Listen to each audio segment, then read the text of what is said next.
Ketika Haru masih kecil, dia bertanya kepada Santa Claus mengapa dia tidak pernah membawakan hadiah untuknya. Santa Claus memberitahunya bahwa itu karena keluarganya miskin. Dia menyarankan kepada anak itu bahwa jika dia bisa mendapatkan semua yang diinginkannya, dia harus rajin dan bekerja keras. Kata-katanya sangat berdampak pada anak itu, dan dia membawa ideologi itu hingga remaja. Beberapa tahun kemudian, pada tanggal 24 Desember, staf sebuah perusahaan sedang menunggu di pintu masuk gedung kerja mereka. Panik karena naskah penting mereka belum dikirimkan kepada mereka. Salah satu dari mereka memberitahu yang lain untuk tidak khawatir karena yang tercepat. Layanan sepeda dalam perjalanan. Anak pengantar sepeda tiba, tetapi sebuah batu kecil di jalan membuatnya terjatuh. Dia bangkit seolah tidak terjadi apa-apa. Dia melepas helmnya, mengungkapkan bahwa dia adalah Haru, sekarang berusia 16 tahun. Sekarang para pria senang memiliki dokumen penting mereka. Haru menerima pembayaran dan pergi dengan sepedanya. Begitu dia mulai bergerak maju, sebuah bola bisbol mengenai wajahnya, membuatnya terjatuh ke beberapa tangga. Kemudian, Haru bertemu beberapa teman sekelasnya dari sekolah menengah yang sedang dalam perjalanan ke pesta Natal. Mereka mengundangnya untuk ikut bersama mereka. Tapi dia berkata bahwa dia sedang bekerja, dan dia tidak punya uang untuk itu karena keluarganya miskin. Kembali di kantor, bos Haru memecat Haru, mengungkapkan bahwa dia tahu bahwa anak itu telah berbohong tentang usianya untuk mendapatkan pekerjaan. Pria itu memberitahunya bahwa orang tuanya yang memberitahunya tentang kebohongan itu, dan bahwa dia telah memberikan gaji bulanan Haru kepada mereka. Haru memberitahunya bahwa dia seharusnya tidak melakukan itu karena orang tuanya hanya akan menginvestasikan uang itu dalam mimpi yang tidak realistis. Dia berlari pulang dengan terburu-buru sebelum sesuatu terjadi pada uangnya. Setibanya di rumah, dia melihat bahwa apartemen mereka sekarang kosong. Dia melihat amplop gaji di atas meja, hanya untuk kecewa karena di dalamnya ada catatan dari ibunya yang memberitahunya bahwa dia sudah menginvestasikan uangnya, meninggalkannya dengan hanya beberapa koin tersisa. Kabar buruk belum berakhir, karena ada amplop yang ditempel di jendela. Dia membukanya, dan terkejut melihat bahwa itu adalah tagihan, yang menyatakan bahwa dia memiliki utang lebih dari 100 juta yen. Sebuah catatan dari orang tuanya menyatakan bahwa mereka telah meminjam uang dari beberapa orang, dan sekarang mereka telah memberikan utang itu kepadanya sebagai hadiah untuk Natal. Orang-orang yang orang tuanya berutang uang tiba-tiba menerobos masuk ke apartemen. Haru memberitahu mereka bahwa orang tuanya sudah tidak bersama mereka lagi. Para pria itu memberitahunya bahwa dia bisa melunasi utangnya sendiri dengan bekerja di tambang batu bara di sebuah pulau, mendonorkan organnya, dan kegiatan lain yang tampaknya ilegal. Anak laki-laki yang ketakutan itu menerobos jendela dan berlari untuk melarikan diri dari mereka. Dia berakhir di bangku di taman, di mana tiba-tiba salju turun. Dia baru menyadari bahwa orang tuanya telah meninggalkannya, dan bahwa dia memiliki utang yang besar. Dia menyatakan bahwa apa yang dikatakan Santa tentang bekerja dengan giat adalah kebohongan sejak awal, dan dia ingin meninggalkan ideal. Dia melihat gadis itu di dekat mesin penjual, mencoba mendapatkan minuman. Anak laki-laki itu bersembunyi di semak-semak, merencanakan untuk menculik gadis itu demi uang tebusan. Dia kemudian melihat beberapa pemuda mencoba mendekati gadis itu. Mereka memaksa gadis itu untuk pergi bersama mereka. Jadi Haru memukul salah satu dari mereka di wajah. Para pria itu sangat ketakutan dengan anak laki-laki itu sehingga mereka melarikan diri. Gadis itu berterima kasih padanya dan memperkenalkan dirinya sebagai Nagi. Cuacanya sangat dingin sehingga dia bersin. Haru meminjamkan jaketnya padanya, dan sementara Nagi menganggap bahan itu murah, dia mengucapkan terima kasih. Masih menghargai karena itu membuatnya hangat. Dia memberitahu anak laki-laki itu bahwa dia akan melakukan apa saja untuknya karena perbuatan baiknya. Dia masih ingin mengambil gadis itu sebagai tebusan, jadi dia memintanya untuk pergi bersamanya. Nagi salah paham dengan apa yang dia katakan sebagai pengakuan cinta, membuatnya tersipu dan setuju. Anak laki-laki itu meminta nomor walinya dan menuju ke kotak telepon. Tinggal sendirian di mesin penjual otomatis, Nagi menemukan catatan di jaket anak laki-laki itu yang mengatakan bahwa nama anak laki-laki itu adalah Haru. Sementara itu, Haru berada di kotak telepon, memutar nomor tersebut. Saat sisi lainnya dia secara tidak sengaja mengungkapkan namanya, memaksanya untuk meletakkan telepon. Dia keluar dari bilik dan terjatuh, secara tidak sengaja kehilangan koin yang tersisa di lubang yang mengarah ke saluran pembuangan. Dia telah kehilangan harapan dan terbaring di lantai, percaya bahwa tidak ada artinya jika dia rajin atau jahat. Tidak ada yang akan berjalan sesuai keinginannya. Seorang wanita muda membantunya bangkit kembali dan memberinya syal. Senyumnya yang baik melembutkan suasana hati si bocah, dan dia pun menangis. Dia merenungkan betapa bodohnya dia merasa mencoba menculik seseorang ketika ada orang baik seperti wanita muda itu di dunia. Dia bangun untuk melihat bahwa Nagi dipaksa masuk ke dalam mobil oleh pria-pria mencurigakan. Untuk menyelamatkannya, Haru meminjam sepeda wanita baik hati dan bergegas menuju mobil dengan kecepatan manusia. Di dalam mobil, Nagi berteriak memanggil nama Haru. Seolah-olah dia mendengarnya, anak laki-laki itu muncul di depan mobil, hanya untuk tertabrak. Namun, dia masih melompat kembali ke kap mobil dengan wajah yang menakutkan. Para penculik mulai takut pada Haru, jadi mereka menghentikan mobil. Kemudian, polisi tiba untuk menangkap para penculik. Gadis itu mendekati Haru dan bertanya apa yang bisa dilakukannya. Untuk membalas budi padanya atas segalanya. Haru meminta pekerjaan, hanya untuk pingsan akibat cedera yang menumpuk. Wanita baik hati dari sebelumnya, Maria, muncul di depan Nagi, dan ternyata mereka saling mengenal. Nagi memberitahunya bahwa anak laki-laki itu telah menyelamatkan nyawanya, jadi dia berhutang pekerjaan padanya. Sebuah helikopter tiba untuk menjemput Nagi dan Maria. Gadis itu menyatakan bahwa dia adalah seorang Sanzanin, dan bahwa Haru akan menjadi pelayannya yang baru. Haru berada di atas awan. Sinterklas muncul dan memberitahunya bahwa dia sudah mati. Sementara Haru memberitahunya bahwa sangat disayangkan tidak ada yang akan berduka untuknya. Santa memberitahunya bahwa dia pantas mendapatkannya karena dia mencoba menculik seseorang. Anak itu berlutut, meminta maaf atas apa yang hampir dilakukannya. Dia terbangun, menyadari bahwa itu semua hanya mimpi. Dia melihat bahwa dia berada di sebuah ruangan yang kaya dan besar, jadi dia percaya bahwa dia pasti berada di surga. Di tempat lain di Menshahn, Nagi memberitahu Maria bahwa dia berkomitmen untuk menjadikan anak itu pelayan barunya, dan bahwa tidak hanya dia menyelamatkan nyawanya, tetapi dia juga mengungkapkan perasaannya padanya. Maria tidak tahu apa yang sedang terjadi, jadi dia ingin belajar lebih banyak. Sementara itu, Haru telah menemukan area mandi, di mana ia bersantai di dalam air panas. Ia menyadari bahwa Maria juga berada di dekat kolam.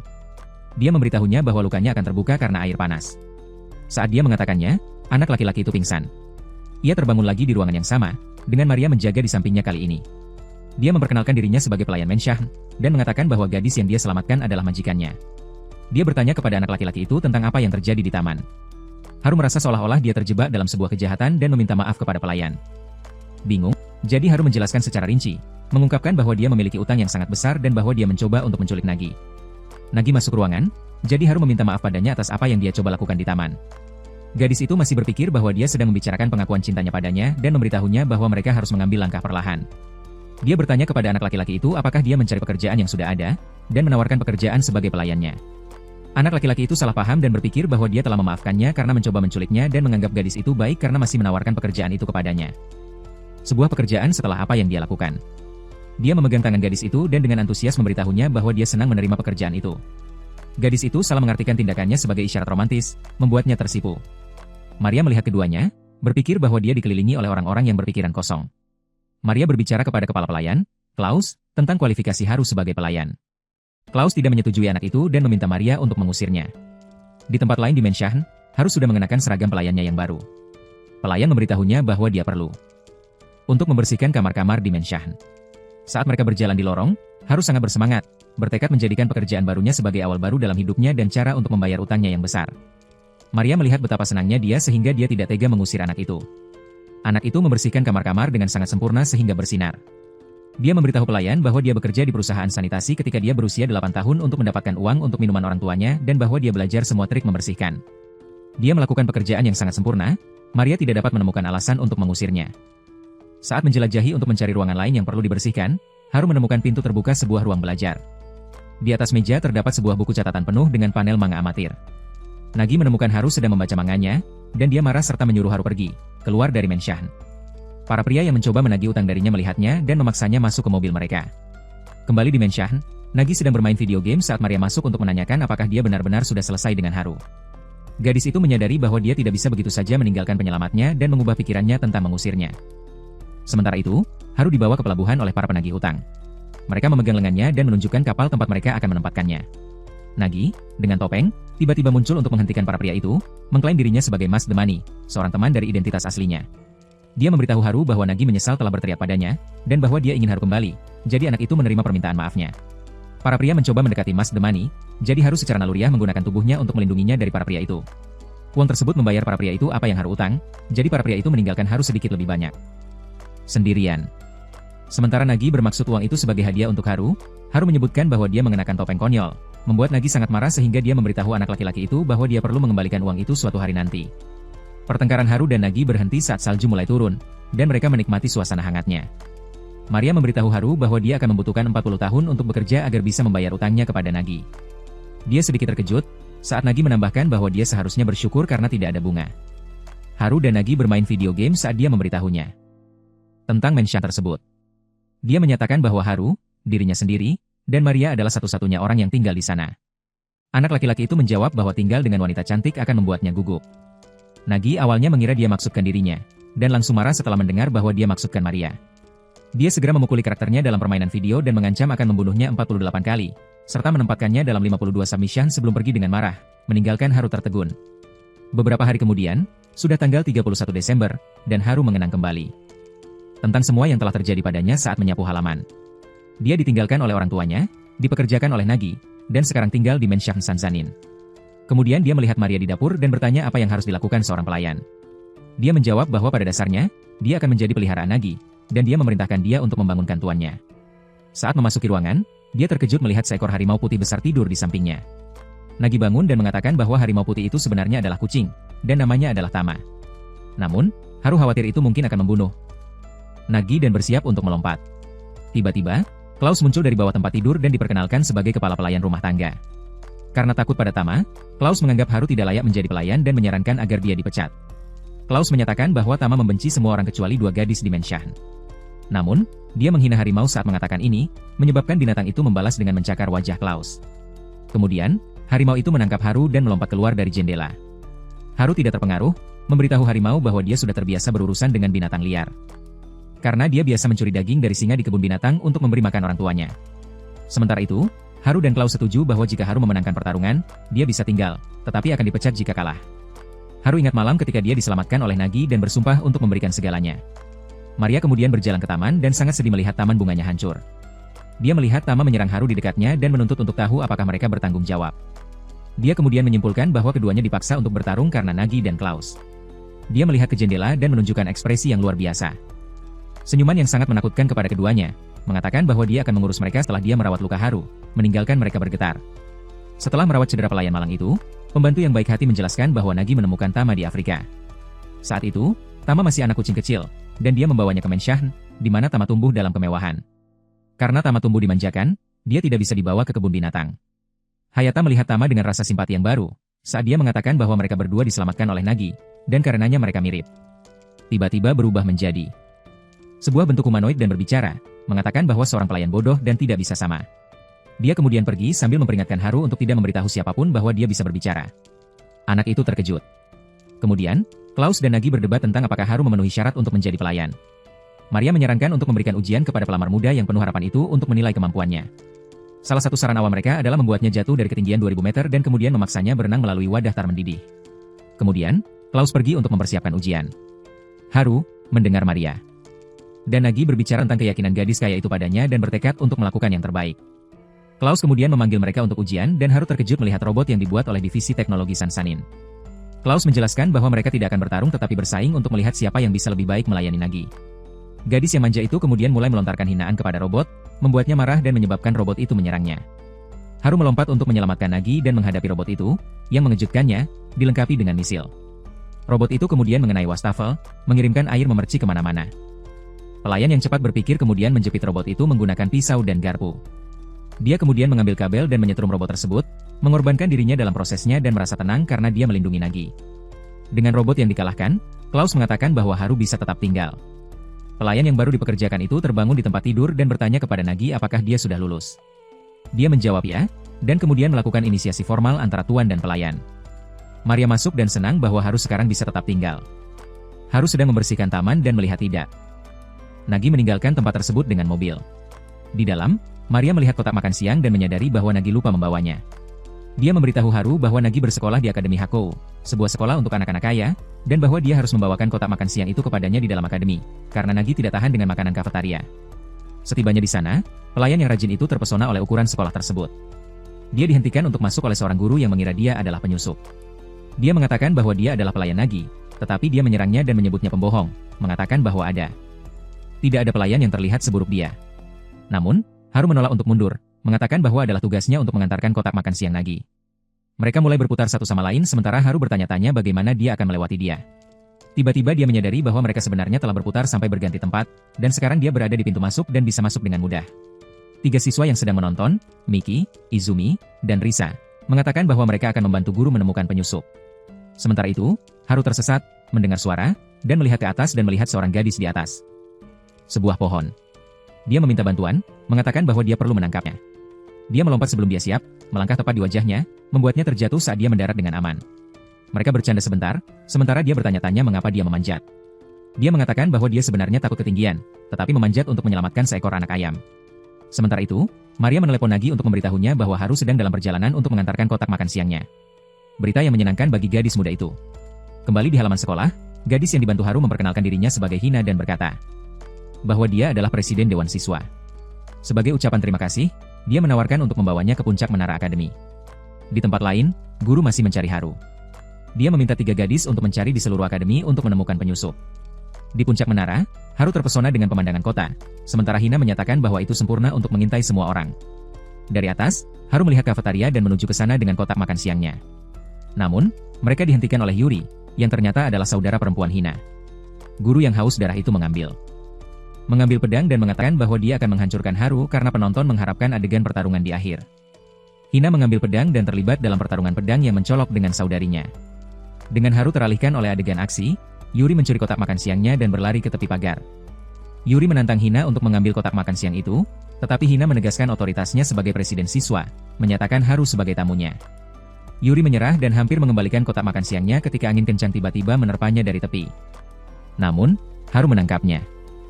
Mencegahnya jatuh ke kematiannya, tetapi dia menjatuhkan kotak makan siang Nagi, merusak makanan. Haru tegang karena khawatir, tetapi Nagi tiba dan menyimpulkan semua yang terjadi. Dia berterima kasih kepada Haru dan mengatakan bahwa sekarang dia memiliki alasan untuk pulang, tetapi dia memberitahunya bahwa dia perlu tetap di sekolah. Sementara itu, kita melihat ketiga gadis itu bersantai dan senang karena penyusup memberi mereka alasan untuk bolos kelas. Pagi hari, Haru dengan patuh menyiapkan sarapan, menyiapkan pakaiannya, dan dengan ceria mendorong Nagi, yang melihat bahwa hari itu indah. Hari itu, jadi dia langsung kembali ke tempat tidur. Maria tiba dan menjelaskan bahwa Nagi sudah pergi ke sekolah sebelumnya, dan mungkin berpikir itu sudah cukup untuk seluruh semester. Maria menambahkan bahwa gadis itu sama sekali tidak suka pergi keluar, karena semua orang selalu mengejar uangnya.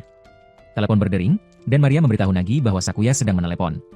Dia menyerahkan telepon itu kepada Nagi, yang segera memutuskan sambungan. Saat itu juga, Sakuya menerobos jendela ke koridor dengan marah karena diputuskan. Dia segera meminta Maria untuk membuatkan teh, tetapi Nagi menuangkan secangkir air panas ke atas kerabatnya. Dua teman kaya mengobrol di meja, dan Nagi bertanya mengapa dia berkunjung. Sakuya menjawab bahwa dia telah mendengar tentang pelayan baru, dan dia di sini untuk memeriksa seberapa lucu dia sebenarnya. Di taman, Haru sedang merawat bunga ketika Sakuya tiba dan menyerangnya. Dia kemudian menginterogasinya, menanyakan namanya.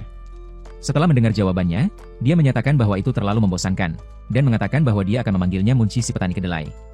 Tiba-tiba, Nagi masuk dengan tendangan terbang ke wajah Sakuya, sambil memberitahunya untuk tidak memberi nama panggilan konyol kepada pelayannya. Sakuya mengatakan bahwa dia akan mengubahnya menjadi seorang komedian. Dia mengatakan bahwa dia kurang berdampak dan mengkritiknya karena berpikir dia begitu hebat hanya karena dia berada di acara komedi. Haru berpikir bahwa dia perlu membuatnya bahagia, jadi dia mengatakan bahwa dia akan membagikan lelucon slapstick terbaiknya. Sakuya tidak menganggapnya lucu tetapi menyukai gayanya.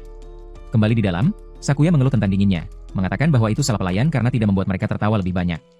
Maria mengatakan bahwa Sumi akan datang berkunjung, tetapi Sakuya khawatir dia mungkin tersesat karena tamu lainnya tidak memiliki rasa arah.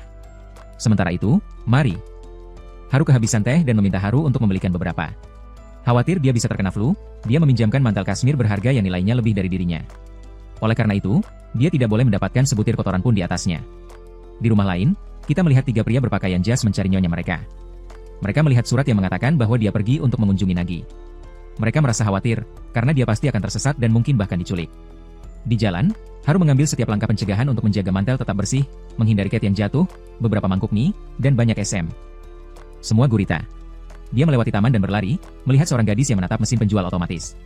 Dia meletakkan kertas jimat yang ditolak oleh mesin. Haru memberitahunya bahwa dia perlu memasukkan uang agar mesin itu berfungsi. Dia menatapnya dengan ekspresi kosong dan mengatakan bahwa dia melanggar aturan dengan berbicara kepada orang asing. Namun, dia berbagi bahwa dia tersesat dan membutuhkan bantuan. Haru khawatir dia mungkin dalam masalah tetapi tetap menawarkan bantuan. Dia senang bisa membimbingnya ke tujuannya, tetapi dia tidak bisa mengingat kemana dia akan pergi. Tiba-tiba, pengawal tubuhnya. Terima kasih. Selamat tinggal.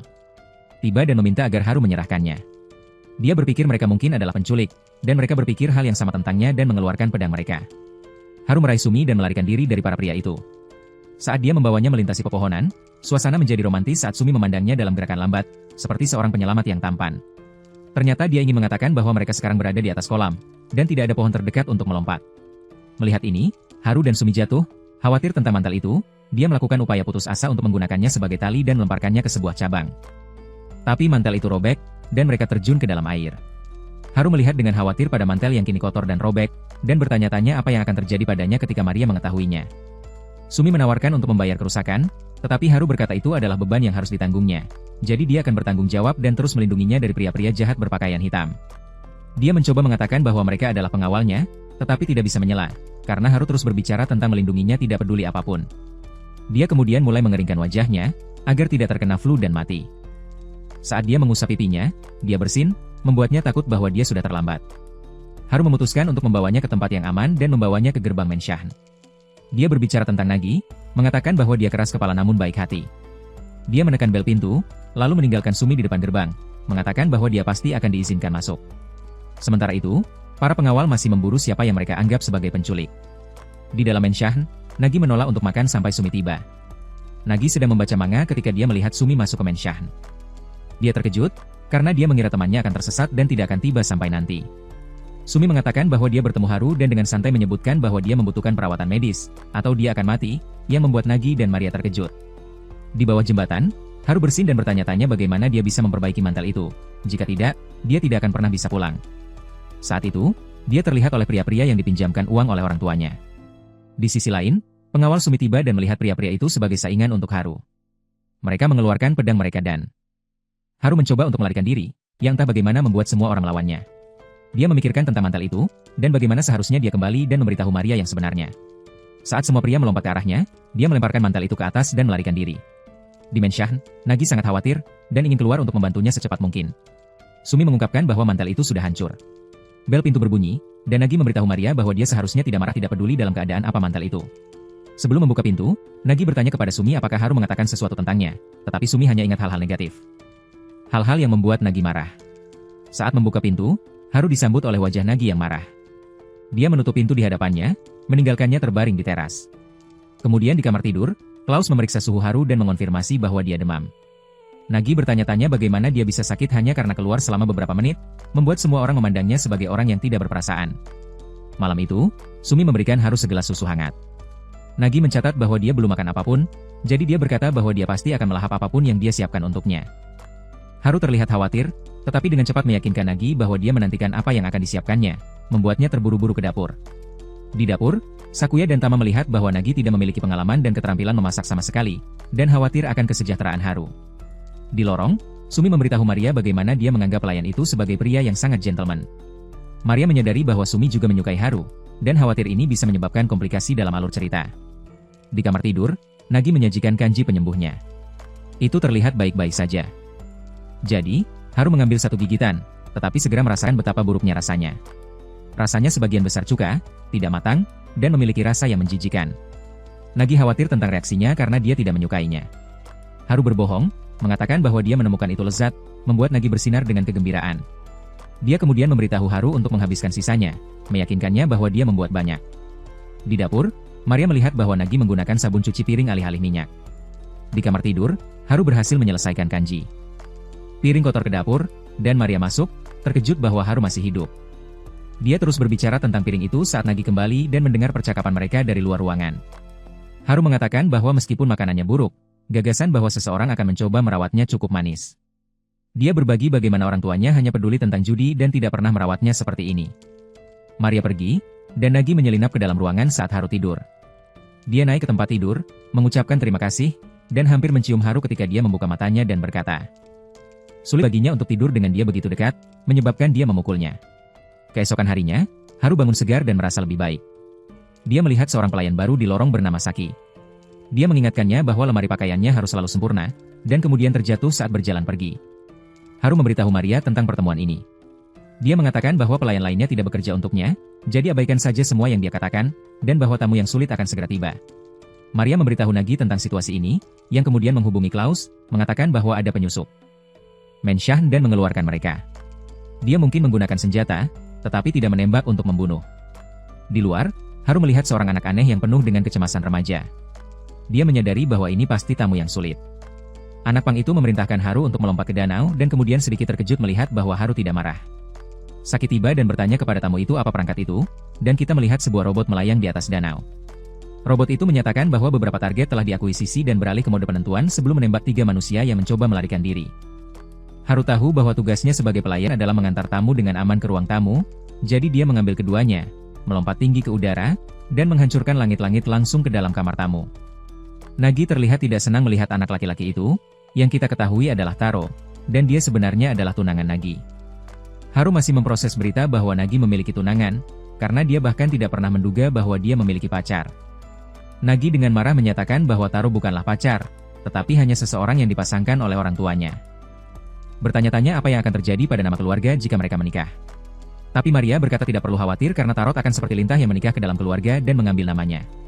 Tarot marah dengan pemikiran untuk mengambil namanya, dan berkata bahwa dia adalah satu-satunya kesempatan bagi seseorang yang egois dan kasar sepertinya untuk menikah.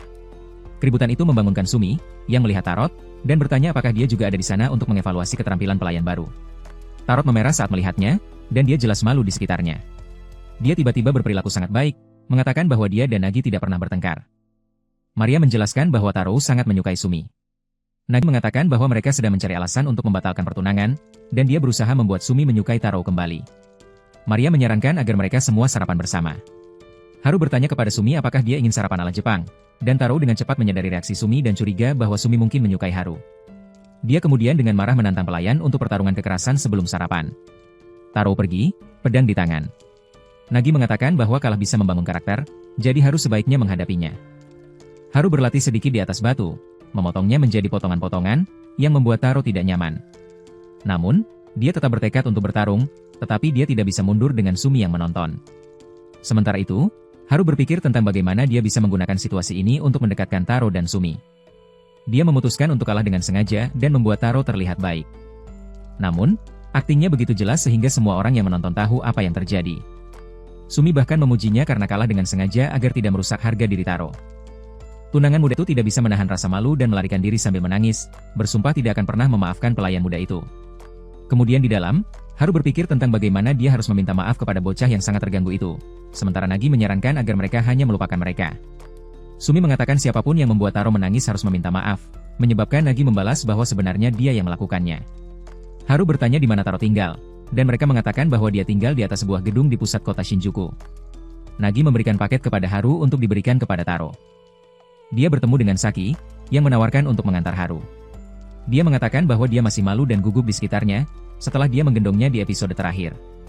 Mereka tiba di lokasi, dan Saki menunjuk ke sebuah toko penyewaan video 2 lantai di tengah-tengah semua gedung tinggi, dan mengatakan bahwa disitulah Taro berada. Mereka masuk, dan Taro segera menarik Haru, menuntut untuk tahu apa yang dia lakukan di sana. Pelayan yang baik itu dengan cepat memberikan paket kepada Nagi, yang membuat Taro penasaran. Saki menjelaskan bahwa keluarga Taro berada di ambang kebangkrutan. Dan perjanjian tunangan hanyalah cara untuk mendapatkan kekayaan Nagi. Namun, Taro bertekad untuk membuat penyewaan video menjadi lebih sukses. Ia menambahkan bahwa 99% dari bisnisnya adalah menyewakan video kepada Nagi. Haru menawarkan untuk mendaftar sebagai anggota, tetapi Taro terkejut melihat bahwa Haru sudah terdaftar. Pelayan itu terkejut dan menyadari bahwa ayahnya yang melakukannya. Taro melihat bahwa Haru memiliki 158 video yang belum dikembalikan dan sebenarnya berutang lebih dari 1 juta yen. Kembali di Menshan, ia menyadari bahwa utangnya terus bertambah. Nagi berusaha mencari setiap alasan yang mungkin untuk menghindari pergi ke sekolah, sangat mengecewakan pelayannya yang setia, Haru. Nagi merasa bahwa pelayannya seharusnya senang karena dia tidak pergi ke sekolah, karena itu berarti mereka bisa menghabiskan waktu bersama. Jadi, dia kecewa melihat bahwa anak laki-laki itu tampaknya tidak memiliki perasaan untuknya. Maria, pembantu yang bijaksana dan peduli di Menshan Sansanian, memperhatikan perilaku Nagi dan memutuskan untuk menyelidiki lebih dalam perasaan Haru, dalam upaya untuk mengukur kasih sayangnya kepada tuannya. Maria bertanya kepada Haru tentang idealnya.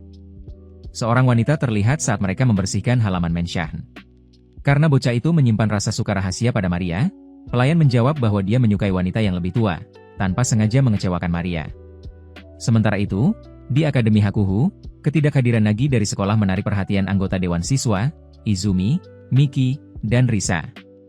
Mereka menyimpulkan bahwa Nagi pasti memiliki pelayan baru dan memutuskan untuk mengunjungi Menshan Sanzanin, berniat untuk membuat masalah bagi pelayan baru tersebut di Menshan yang megah. Dia memanfaatkan kesempatan untuk menghabiskan waktu dengan Haru dengan memintanya untuk mengenakan seragam sekolah pelaut. Meskipun merasa malu, Haru terlihat cukup baik dalam pakaian itu, mendorong gadis itu untuk mengambil foto dirinya. Tidak hanya anak laki-laki itu merasa malu, tetapi dia juga khawatir tentang bukti bahwa dia mengenakan pakaian perempuan, karena Klaus memperingatkannya agar tidak tertangkap mengenakan apapun selain pakaian maskulin untuk menjaga pekerjaannya. Terhibur oleh ketidaknyamanan Haru, Maria ikut dalam menggoda dengan menyarankan Nagi untuk lebih banyak pakaian yang bisa dikenakan oleh pelayan itu. Pentix meningkat saat mereka memilih kostum kucing feminin, yang semakin memalukan Haru. Tama, si harimau, tiba-tiba terbangun dan jatuh cinta pada Haru dalam pakaian kucingnya. Kejadian kacau pun terjadi, mengakibatkan Tama menerobos jendela bersama Haru, membawa pengejaran mereka keluar. Untuk menghentikan nafsu harimau itu, Haru menendangnya, membuatnya pingsan. Sayangnya bagi pelayan, Klaus muncul tepat pada waktunya. Haru berusaha menghindari kepala pelayan agar tidak terlihat dalam kostum kucing. Tetapi pria itu masih melihatnya, dan mengira dia adalah penyusup karena penyamarannya. Si penggempur kepala melihat lebih dekat pada penyusup itu, hanya untuk jatuh cinta pada pandangan pertama, tidak dapat mengenali pelayan itu. Sebelum Klaus dapat mengganggu anak itu, Maria campur tangan dan menjatuhkan si penggempur kepala dengan sarung tangan tinju yang dilengkapi pegas. Maria kemudian mengembalikan Haru ke pakaian pelayannya yang biasa, yang membuat anak itu merasa bersyukur padanya. Namun, Nagi tidak bisa menahan rasa cemburu setelah melihat kekaguman Haru terhadap Maria. Bagi mereka, anggota Dewan Siswa telah mengamati peristiwa ini dari jauh, salah mengira bahwa keluarga Sanzan telah mendapatkan pembantu baru, selain pelayan baru, karena penyamaran kucing Haru. Mencari untuk merawat lukanya dari kekacauan sebelumnya, Haru mundur ke klinik perawat di Menshan, di mana ia secara tak terduga bertemu Sumi karena dia tersesat. Karena sudah larut malam, Nagi bersikeras agar Sumi menginap di Menshan. Malam itu, Haru mendapati dirinya di ruang permainan Menshan. Dia menemukan Maria bermain biliar. Maria mengundang anak laki-laki itu untuk bergabung dengannya dalam permainan, menggunakan kesempatan itu untuk menggali perasaan Haru terhadap Nagi. Saat mereka bermain, Maria berbagi cerita yang menyentuh tentang persahabatan lama Nagi dan Sumi, yang dimulai bertahun-tahun yang lalu di sebuah pesta mewah, ketika Nagi diejek oleh anak-anak lain karena manga yang digambarnya sendiri. Merasa frustrasi, Nagi membuang manganya ke tempat sampah, berjanji untuk tidak pernah membuat manga lagi. Namun, Sumi mengambil manga itu dari sampah dan membacanya. Alih-alih mengejek Nagi, gadis itu bertanya apa yang terjadi selanjutnya dalam cerita. Nagi sangat senang menemukan seseorang seperti dirinya, sehingga mereka telah menjadi sahabat terbaik sejak saat itu. Kembali ke masa kini, Nak dan Sumi berada di kamar tidur. Nagi dengan penuh semangat menceritakan salah satu ceritanya kepada tamu, sementara Sumi duduk di tepi kursinya, mendengarkan. Untuk membuat permainan biliar menjadi menarik, Haru dan Maria bertaruh bahwa pemenangnya bisa membuat yang kalah melakukan apapun yang dia inginkan. Maria mengatakan bahwa jika dia menang, dia akan menyelesaikan urusan Haru yang sudah mati. 200 juta karena angka sebelumnya terlalu panjang. Haru bertekad untuk menang, tetapi Maria adalah pemain yang terlalu terampil untuk itu menjadi realistis. Maria mengatakan cara lain untuk membayar utangnya adalah dengan menikahi Nagi. Haru sangat terkejut dengan usulan itu sehingga dia melewatkan bola biliar pada gilirannya. Dia memberitahu Maria bahwa dia tidak bisa menikahi Nagi karena itu berarti dia hanya akan menikahinya karena uangnya. Selain itu, dia tidak bisa melihat Nagi jatuh cinta pada seseorang sepertinya. Maria sangat terharu dengan jawabannya sehingga dia memutuskan untuk berhenti mencari tahu perasaan si bocah, meskipun itu adalah mudah bagi Maria untuk masukkan bola terakhir ke dalam lubang, dia sengaja melewatkannya, memberi Haru kesempatan untuk menang.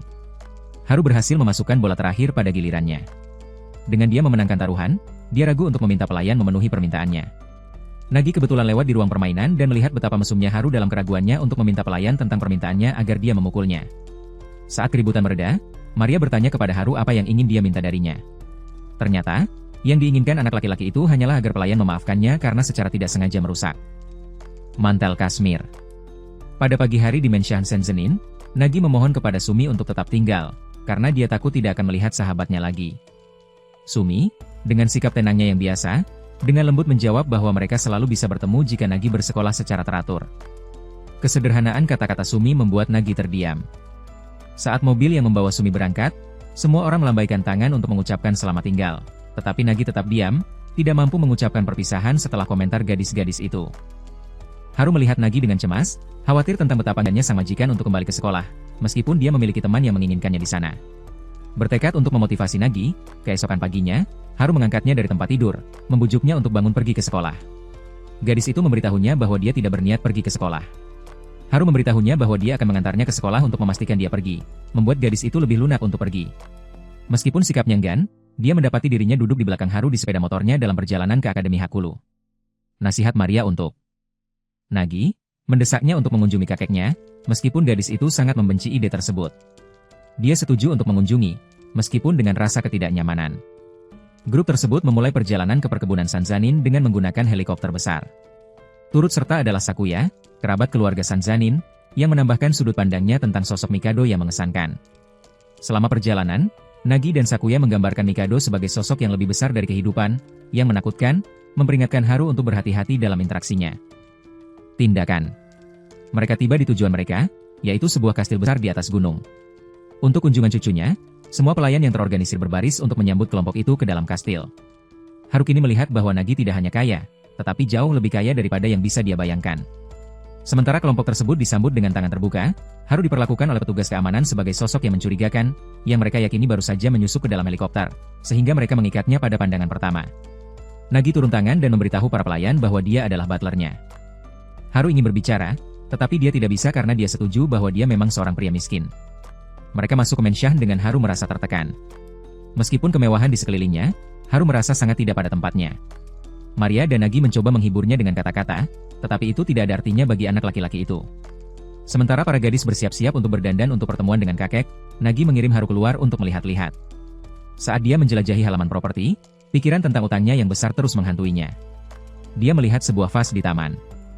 dan merenungkan bagaimana itu mungkin cukup mahal untuk menyelamatkannya dari utangnya.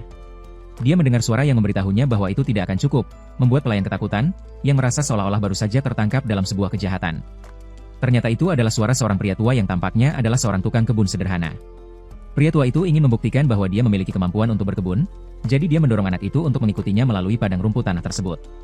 Mereka tiba di tebing, dengan pemandangan salah satu dinding mansion. Ternyata dia membawa Haru untuk mengintip Nagi dan Maria saat mereka berpakaian. So Haru menyeret pria tua itu pergi, menganggap pria tua itu sebagai orang yang menyimpang. Mereka berbicara tentang utang besar si anak laki-laki, dan betapa bersyukurnya dia kepada Nagi karena telah memberinya kesempatan untuk melunasinya. Pria tua itu tiba-tiba menjadi serius, dan memberitahu Haru betapa tidak berartinya dia, dan bagaimana dia akan menghabiskan hidupnya untuk membayar utangnya. Pria tua itu mengungkapkan dirinya sebagai Mikado sendiri, kepala keluarga Sanzanine. Penilaian tajam Mikado tentang ketidakberdayaan Haru menyentuh hati pemuda itu.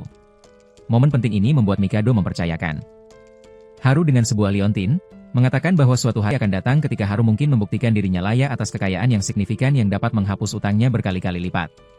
Kemudian, Mikado bertemu dengan cucunya, yang bahkan tidak menyapa pria tua itu dan memberitahunya bahwa dia tidak ingin terlibat dengan dia dan warisannya. Ini membuat pria tua itu berada di pelukan Maria, menangis sejadi-jadinya. Nagi memberitahunya bahwa meskipun dia tidak mendapatkan warisannya darinya, dia tidak akan kesulitan dengan uang selama dia memiliki satelit bisnis dunia dan mengetahui aliran pasar saham.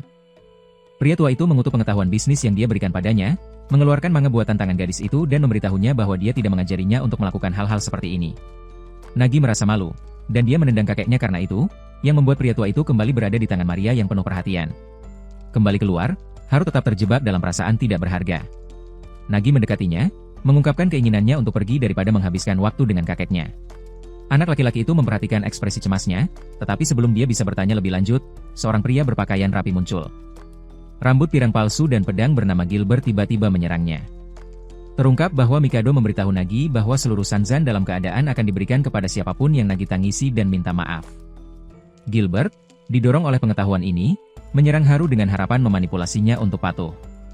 Dalam momen tegang ini, Haru membayangkan masa depan di mana Nagi, yang dirampas warisannya, hidup dalam kemiskinan. Pikiran tentang penderitaannya menghantamnya dengan dalam, mengusir kekhawatirannya sendiri tentang ketidakberdayanya. Mengalahkan Gilbert dengan sebuah tendangan. Pelayan itu berjanji kepada tuannya bahwa dia akan selalu melindunginya dari siapapun yang akan membuatnya menangis. Janji ini menenangkan Nagi, mendorong gadis pemalu itu untuk berterima kasih dan meraih tangannya. Mikado melihat keluar jendela saat helikopter Nagi meninggalkan kastil. Sakuya berada di sisi Mikado, baru menyadari bahwa dia telah ditinggalkan. Ketika Haru masih anak-anak, dia menceritakan kepada kelas tentang kehidupan di rumahnya bersama orang tuanya. Meskipun anak laki-laki itu tidak menyadari betapa sedihnya kehidupan rumahnya, guru dan teman-teman sekelasnya semua melihat hari ini. Dia dengan mata sedih. Ternyata Haru sedang bermimpi tentang masa lalunya, dan baru saja terbangun di kamarnya, dihantui oleh pernyataan tajam Mikado bahwa hidupnya tidak memiliki nilai. Dia menceritakan kepada Maria tentang pencariannya untuk menemukan mimpi yang akan memberikan tujuan pada keberadaannya. Sementara itu, Nagi tetap gelisah di tempat tidurnya, memerah dan tidak bisa tidur sejak janji serius Haru untuk melindunginya. Dia berjalan melalui lorong-lorong mansion dan melihat bahwa semuanya bersinar dengan kebersihan. Maria menjelaskan bahwa itu karena Haru sedang dalam suasana hati yang baik sejak dia memberikan dirinya sebuah mimpi dan tujuan baru. Nagi salah paham dan berpikir bahwa anak laki-laki itu pasti ingin menikahinya di masa depan. Rasa ingin tahunya tentang mimpi Haru menarik perhatian Maria, yang membuatnya bertanya kepada anak laki-laki itu tentang hal itu. Haru mengungkapkan bahwa sejak kecil, mimpinya sederhana, yaitu keinginan untuk memiliki rumah dengan ruang tamu, ruang makan, dan dapur. Dia menceritakan bagaimana berbagi mimpi ini dengan teman-teman sekelasnya di sekolah dasar membuat mereka terharu hingga menangis, tanpa menyadari kesedihan yang dirasakan oleh cerita itu. Maria merasa kecewa. Kecewa bahwa ternyata impian besarnya hanyalah kebutuhan dasar orang lain, dan dia merasa kasihan pada anak laki-laki itu. Dipenuhi dengan empati, Maria bersikeras agar Haru mengambil cuti sehari dan membeli ponsel baru. Dia membeli ponsel barunya, senang karena memiliki fitur terbaru. Dengan waktu luang yang baru ditemukan, dia berpikir tentang bagaimana kabar teman-teman SMA lamanya sekarang. Dia menyadari bahwa dia akhirnya memiliki waktu untuk mengunjungi SMA lamanya, karena dia belum keluar dan masih secara teknis seorang siswa. Dia mengunjungi kampus di mana dia bertemu dengan Nashiza. Mantan teman sekelasnya tersipu senang melihatnya setelah lama tidak bertemu. Anak laki-laki itu memberitahunya bahwa dia sekarang memiliki utang besar, jadi dia perlu bekerja untuk seseorang. Gadis itu salah paham, membayangkan bahwa dia pasti berurusan dengan penagih utang yang mencurigakan. Beberapa mantan teman sekelas Haru melihatnya di gerbang. Salah satu dari mereka menggoda Nishiza, mengatakan bahwa dia pasti senang karena orang yang disukainya telah kembali. Gadis itu sangat malu dengan apa yang dia katakan di depan Haru sehingga dia memukul pria itu dengan kekuatan ledakan besar. Haru bertanya-tanya apakah sudah saatnya baginya untuk kembali. Namun, seorang guru muncul untuk memberitahunya bahwa dia sudah keluar dari sekolah. Dia menjelaskan bahwa orang tua anak itu telah mengembalikan biaya kuliahnya pada Natal yang lalu. Ini membuat Haru menyadari bahwa dia tidak akan pernah bisa kembali. Gadis itu memberitahunya untuk tidak menyerah, tetapi anak laki-laki itu tidak melihat jalan keluar. Berjuang untuk mempertahankan wajah ceria, Haru mengucapkan selamat tinggal kepada Nishiza, mengatakan bahwa itu akan selamanya. Takut mereka mungkin tidak akan bertemu lagi, gadis itu memegangnya dan mengungkapkan cintanya padanya. Haru tidak mengerti mengapa, tetapi dia memikirkan bagaimana. Nagi pasti merasa sedih tentang pengakuan itu. Tidak tahu harus berbuat apa, anak laki-laki itu memberitahunya bahwa dia hanya tertarik pada gadis 2D. Gadis itu terkejut dan memukuli anak laki-laki malang itu karena menolaknya. Kembali ke Menshan, Haru disambut oleh Nagi, yang dengan antusias memasukkan informasi kontaknya ke dalam ponsel barunya, membawa senyum tulus ke wajahnya. Di tempat lain, Nishiza mengunjungi toko penyewaan video taro, meluapkan pencariannya yang tidak membuahkan hasil untuk anak laki-laki yang disukainya. Beberapa saat kemudian, Haru secara kebetulan masuk ke toko untuk mengembalikan. Dia berbalik DVD, tanpa sadar menghindari Nishiza, yang baru saja meninggalkan pintu toko. Dia melihat ke belakang dan melihat bahwa Haru sedang keluar dari tempat itu. Dia mengikuti anak laki-laki itu kemanapun dia pergi, tetapi dia tidak bisa mengejar atau menarik perhatiannya. Dia sampai pada titik di mana dia melihatnya memasuki gerbang Menshah Nagi. Karena tempat itu sangat besar, dia salah mengira bahwa itu pasti rumah penagih utang, dan bahwa anak laki-laki itu perlu diselamatkan. Dia terlihat oleh sekelompok keamanan, yang semuanya mengira dia adalah penyusup yang mencurigakan. Para penjaga memanggil Maria, yang berpikir bahwa dia mungkin salah satu orang yang paling berbahaya. Teman lama Haru. Sebelum para penjaga bisa membiarkannya pergi, dia melarikan diri dari cengkraman mereka dan melarikan diri ke dalam hutan luas di perkebunan. Tersesat dan ketakutan, Nishiza bertemu dengan Tama, si harimau. Tama mengejar gadis itu sampai dia tersandung dan jatuh ke tanah. Saat harimau itu melompat ke arahnya, dia secara naluriah memanggil bantuan Haru. Secara ajaib, Haru muncul tepat waktu untuk menyelamatkannya, menaklukkan Tama dengan tendangan yang tepat sasaran. Lega melihatnya, Nishiza menyarankan agar mereka meninggalkan hutan yang menyeramkan itu bersama-sama. Kedatangan mereka disaksikan oleh tidak ada Nagi. Secara naluri, baik Nagi maupun Shiza menyadari bahwa mereka adalah saingan untuk mendapatkan kasih sayang Haru, dan mereka terlibat dalam tatapan intens karena hal itu. Aura Nagi begitu kuat sehingga seperti naga di atas aura Nishiza, yang hanya seekor hamster. Nishiza menyadari bahwa dia kalah untuk saat ini dan pergi, berjanji akan kembali untuk Haru. Spongebots dapat belajar tentang Haru dan kemungkinan meninggalkannya muncul kembali, mendorongnya untuk meyakinkannya bahwa Menshan adalah tempat di mana dia berada. Namun, Nagi tetap merasa tidak nyaman, memperhatikan Haru. Tatapan kontemplatif saat dia menyaksikan Nishiza pergi. Malam itu, Nagi merenungkan semua momen di mana Haru telah menyelamatkannya. Dia mengakui betapa baiknya anak laki-laki itu kepadanya, dan dia bertekad untuk melakukan sesuatu sebagai balasan. Saat Haru dengan tekun membersihkan gelas minum di pantry Menshan, pikirannya melayang kepada Nishiza. Sementara itu, Nishiza menjelajahi jalanan yang ramai mencari tempat untuk makan. Dia melihat banyak restoran, tetapi dia tidak ingin makan di salah satunya karena terlalu banyak orang. Dia akhirnya melihat sebuah restoran yang tidak ada pelanggan di dalamnya, dan dia masuk. Dia memesan semua yang bisa dia temukan di menu. Setelah memesan, dia bertanya-tanya apa yang dilakukan Haru. Kembali di Menshan Sanzanin, Haru terus merenungkan pertemuan baru-baru ini antara Nishiza dan Nagi, dan mengapa mereka memiliki tatapan yang begitu intens. Pikirannya terganggu oleh kedatangan surat yang diantarkan oleh pengantar surat. Saat dia kembali ke dalam, dia teringat pengakuan cinta Nishiza yang tulus kepadanya, dan masih bertanya-tanya mengapa pikiran tentang wajah sedih Nagi muncul. Pada saat itu, dia pergi ke Nagi, yang mengejutkannya karena surat itu berisi formulir transfer, yang memungkinkannya untuk mendaftar di Akademi Hakumu, dengan Nagi yang dengan murah hati menawarkan untuk menanggung semua biaya sekolahnya. Terharu dengan emosi, Haru meneteskan air mata saat menyadari bahwa dia bisa sekali lagi melanjutkan pendidikannya. Namun, Klaus memberlakukan syarat bahwa Haru harus lulus ujian masuk untuk secara resmi menjadi Sansan dan Butler. Jika tidak, anak itu akan dipecat. Haru tidak peduli dengan ancaman itu. Meninggalkan itu sebagai tugasnya sebagai pelayan dan seorang pria untuk lulus ujian masuk. Namun, dia kembali ke sikap ragu-ragunya, menyadari bahwa dia perlu mendapatkan skor lebih dari 65. Dia bangkit kembali dari keraguan itu, hanya untuk Nagi memberitahunya bahwa ujian sudah besok. Malam itu, Haru mendedikasikan dirinya untuk belajar di kamarnya, berharap bisa mempersiapkan diri sebaik mungkin. Maria memberinya beberapa camilan untuk membantunya belajar, dan menyarankan agar dia tidak terlalu tegang. Mendengarkan saran pelayan itu, Haru bersiap untuk tidur. Namun, dia terkejut melihat Klaus tidur di tempat tidurnya. Anak itu membangunkannya dan mencoba memaksanya keluar. Pria itu memberitahunya bahwa anak itu salah paham tentang dirinya, karena dia ingin anak itu lulus ujian masuk. Klaus berbagi anekdot pribadi dari masa kecilnya tentang tes teka-teki yang menakutkan yang dia hadapi untuk masuk ke taman kanak-kanak bergengsi. Dia diuji untuk menyelesaikan mainan teka-teki bentuk dalam batas waktu, tetapi dia tidak bisa memikirkan cara untuk menyelesaikan potongan terakhir. Pada detik terakhir, dia kehilangan harapan dan membenturkan kepalanya ke lantai teka-teki berbentuk segitiga. Potongan terkunci di sudut kanan, melewati ujian. Meskipun begitu, Klaus masih terus tidur di tempat tidurnya. Anak itu mengusirnya, dan dia pergi tidur. Namun, tidur anak itu terganggu, melihat bahwa Tama ada di kamarnya di meja. Harimau itu menawarkan setiap jawaban dalam ujian, tetapi ini hanya membuat anak itu tersinggung, jadi dia juga mengusirnya. Anak itu menempatkan setiap benda berat di pintunya, dia kembali tidur. Hanya untuk harimau itu menyelinap dari celah di langit-langit dan membisikkan di telinga anak itu hanya untuk bersenang-senang. Haru sangat marah, dia melemparnya keluar dari jendela. Pagi tiba. Dan Haru, ditemani oleh Nagi, pergi ke Akademi Haku. Kampusnya sangat besar sehingga keduanya perlu naik kereta untuk sampai ke lokasi ujian. Yuri menyergap mereka di kereta, memberitahu mereka bahwa ujian tidak akan menjadi ujian biasa. Dia membawa mereka ke ruang ujian. Haru takut yang terburuk. Hanya untuk dihadapkan pada pemandangan tak terduga dari sebuah pisang yang tergantung dari tali, Haru dengan cepat menilai situasi, menganggap alat-alat itu sebagai gangguan, karena pisang itu cukup rendah sehingga dia bisa meraihnya. Dia meraih pisang itu langsung, tetapi ternyata monyet-monyet sudah berada di sudut kelas sepanjang waktu dan hanya menunggu seseorang untuk meraih pisang agar mereka bisa mengambilnya. Haru memakan pisang itu, yang mengarah pada keributan kacau dengan monyet-monyet. Yuri mengungkapkan bahwa tes pisang itu hanyalah lelucon darinya dan bukan ujian yang sebenarnya, membuat pelayan frustrasi. Haru sangat terbebani secara mental dan fisik karena lelucon itu sehingga dia kesulitan dengan ujian kertas dan pena yang sebenarnya. Meskipun pesimisme anak itu tentang kemampuannya, Nagi percaya bahwa pelayannya berhasil dalam ujian. Mereka pulang sambil bergandeng tangan. Sementara itu, di kantor pengawas Akademi Haku, Yuri memegang hasil ujian di tangannya, dan dia berkeringat dingin melihat bahwa Haru telah gagal. Wanita yang duduk di kursi memberitahu Yuri bahwa Haru seharusnya bisa lulus, jika saja dia memiliki satu jawaban yang benar lagi dalam ujian. Hal ini membuat Yuri merasa bersalah. Dia meninggalkan tugas kepada guru untuk menyampaikan surat penolakan kepada anak laki-laki itu. Yuri panik, tidak tahu harus berbuat apa. Kembali di Mensyah Nagi, kelompok tersebut membahas sebuah pesta untuk merayakan masuknya Haru ke Akademi Hakumu.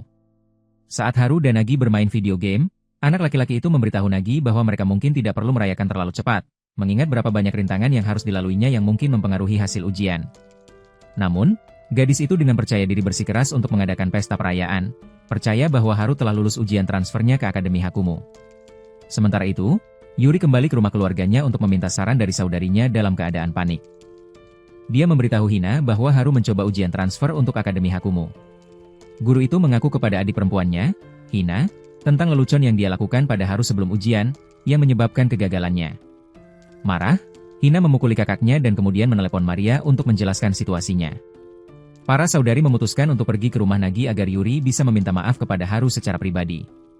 Sementara itu, Maria kesulitan memberitahu Nagi dan Hatai tentang kabar buruk itu, karena mereka sudah sibuk mempersiapkan perayaan. Para saudara perempuan tiba di Mensyah dan Maria mengantar mereka ke ballroom. Di sana, pesta yang mewah sudah berlangsung meriah, dengan banyak tamu mengenakan jas dan gaun memenuhi lantai dansa. Pemandangan itu hanya membuat Yuri semakin gugup untuk menyampaikan berita buruk. Menambah luka, Klaus mendekati saudara perempuan dan berterima kasih kepada Yuri karena telah menerima anak laki-laki itu ke akademi. Mereka berdua menari bersama untuk dilihat semua orang. Klaus berkomentar betapa bahagianya mereka terlihat bersama, semakin memperparah situasi. Pada luka Yuri, Klaus melanjutkan dengan mengatakan bahwa dia pasti telah lulus karena dia mengancam akan memecat anak itu jika dia gagal ujian, membuat guru semakin panik. Sementara itu, saat mereka berdansa, Naga berkomentar tentang betapa dia hanya ingin pesta cosplay berdua, hanya untuk Klaus mengubah segalanya untuk perayaan yang lebih besar. Haru memberitahunya bahwa dia tidak keberatan, karena gadis itu terlihat cantik dalam gaunnya, membuat Naga tersipu. Mereka melanjutkan tarian, merasa lebih bahagia dari sebelumnya. Klaus mendorong dirinya untuk memiliki keberanian menghadapi Haru dengan berita tersebut. Dia mendekati anak laki-laki itu dengan sesuatu untuk dikatakan. Sebelum dia bisa menyampaikan kata-katanya, sorotan lampu menyala untuknya, dan Klaus mendorongnya untuk memberikan pidato. Alih-alih mengatakan yang sebenarnya, wanita muda itu tersenyum dan mengucapkan selamat kepada anak laki-laki itu. Klaus mengumumkan kepada para tamu bahwa Sumi juga dijadwalkan untuk memberikan pidato, tetapi dia tersesat dalam perjalanan ke Mensyah dan tidak tersedia. Dia melanjutkan untuk mempersembahkan hadiah Sakuya berupa patung dirinya yang menginjak Haru. Merasa buruk bahwa Sumi dan Sakuya tidak bisa datang ke pesta, tetapi Haru memberitahunya bahwa tidak apa-apa karena Hina dan Yuri ada di pesta sebagai gantinya. Ini membuat Nagi bertanya-tanya mengapa mereka berada di Mensyah. Hina menariknya ke samping untuk mengungkapkan kebenaran tentang kegagalan Haru, mendorong Nagi untuk memikirkan solusi. Keduanya kembali ke ballroom untuk melihat bahwa Haru telah naik ke panggung untuk menyampaikan pidato yang tulus tentang akhirnya mewujudkan mimpinya untuk melanjutkan sekolah menengah. Saat orang-orang bertepuk tangan atas pidatonya, Yuri mencoba lagi untuk mengungkapkan kebenaran, tetapi kebahagiaan Haru atas prospek Yuri menjadi Guru wali kelas membuatnya ragu sekali lagi. Frustrasi, Kina dan Nagi menarik Yuri ke samping, memarahinya karena ketidakmampuannya untuk meminta maaf. Yuri memutuskan untuk menyimpan kebenaran sebagai rahasia dan merencanakan dengan rumit untuk memastikan Haru tidak pernah mengetahuinya. Izumi, Miki, dan Risa tiba-tiba muncul di ballroom. Mereka membawa surat penolakan yang ditinggalkan Yuri di sekolah dan tanpa sadar mengungkapkan surat penolakan Haru kepada semua orang, tidak menyadari bahwa dia belum menerima kabar buruk itu. Yuri akhirnya meminta maaf, tetapi anak laki-laki itu masih dalam suasana hati untuk mengucapkan selamat tinggal. Sudah pergi. Setelah melihat bukti kegagalannya, Haru menyelinap pergi dari pesta untuk meratapi di tepi danau. Maria menemukannya di sana dan memberitahunya bahwa semua orang khawatir tentang dirinya. Haru, yang dilanda rasa bersalah dan kekecewaan, hancur, mengatakan bahwa semua ini adalah kesalahannya karena memiliki harapan yang terlalu tinggi. Maria mendekatkan wajah Haru ke wajahnya, dan dia menunjukkan kartu identitas siswa Haku Akademi yang baru, menjelaskan bahwa dia mengirimkan rekomendasi ke akademi, yang mengarah pada penerimaannya. Dengan gembira, Haru berteriak tekadnya untuk menjadi pelayan terbaik. Untuk Nagi. Dengan masalah yang teratasi, Maria tiba-tiba merasa malu tentang seberapa dekat dia dengan wajah Haru.